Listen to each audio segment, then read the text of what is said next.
ګرانو ملګرو زموږ سره دلته د ټلیفون په لیکه ډېر یو نامتو شاعر او د اجمل صاحب سره ډېر نږدې پاتې شوی ملګری لایق سیده لایق د پېښور نه د ټلیفون په لیکه باندې وصل دی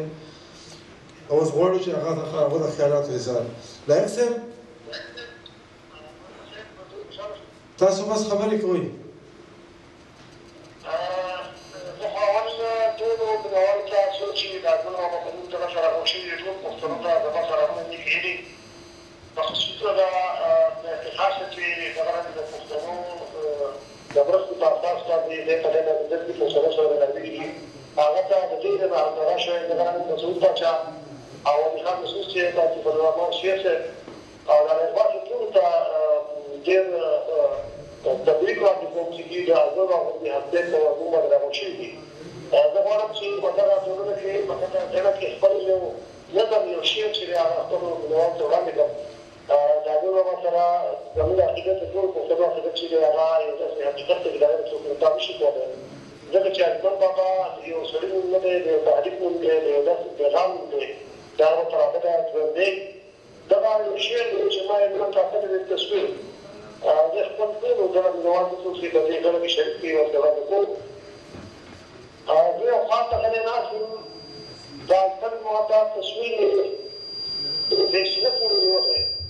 یو خاص غلی ناست یم د اجمل بابا تصویر مې د سینه پورې نیولی رڼوونکي مجرمونکي غلي غلي ګرځېدلي دي زه خبره کول غواړم خو چې هېڅ ویلی نه شم د بابا تصویر مسکی شي راته وایي بېوليه اوښکې وچېږه په ژاړه دا د چا دي د مړی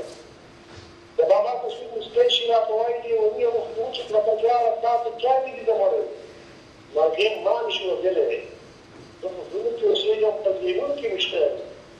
د بابا په مقصدونو کې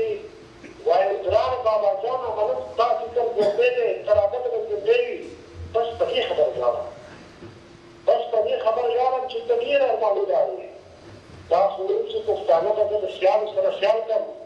د پښتون کور به آباد کړم دا تاوان دا تاله به د پښتون به زه په یو مرکز راټول کړم په بدنګه بابا جانه په بدنګه بابا جانه دا زه د پښتونخوا کې هره خوا ته مې رسېږي د قانون خاطرونه بابا جانه تاله کېږي ټول په خپل باندې ماتم د سیستم په لا بهیسه د باچا خان په شان تا هم ارمانونه پورته یوړل د باچا خان په شان تا هم ارمانونه پورته یوړل امتحان تصور کې په تفصیل ارمان کړی دی دوی هم چې په ارمان کې عقلي سرګې وهلې دوی هم چې په ارمان کې عقلي سرګې وهلې نو ویل چې به کله د پښتون کور ابادېږي د ګاونډ ارمانونه دا کارونه پوره نه دي ما چې دا سم جوړېدلی د ارمان بابا تصویر و پرې چرې د اختیاره د تصویر ته به جوړاوم تصویر ما ته به جوړاوم بیا د سلیمې د اختیاره چې یو څو رسمېری راغی د رابات علم روان شو د بابا د سړي خاورې چې مې کله خپلولې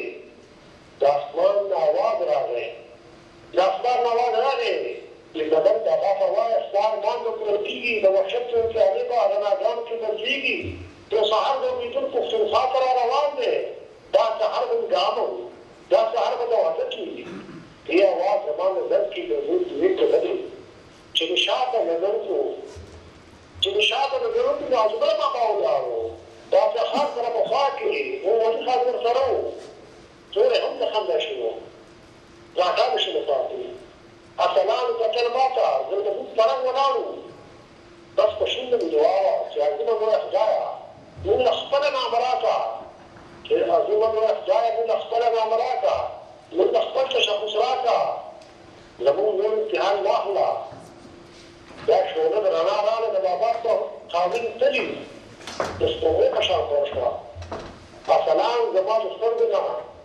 پناه شي لکه ستوري اصلان زما د سترګو نه پناه شي لکه ستوري ما چې ځان ته فکر وکړو زه د سلي خوا ته ناست وم د ساده تصویر په لاس کې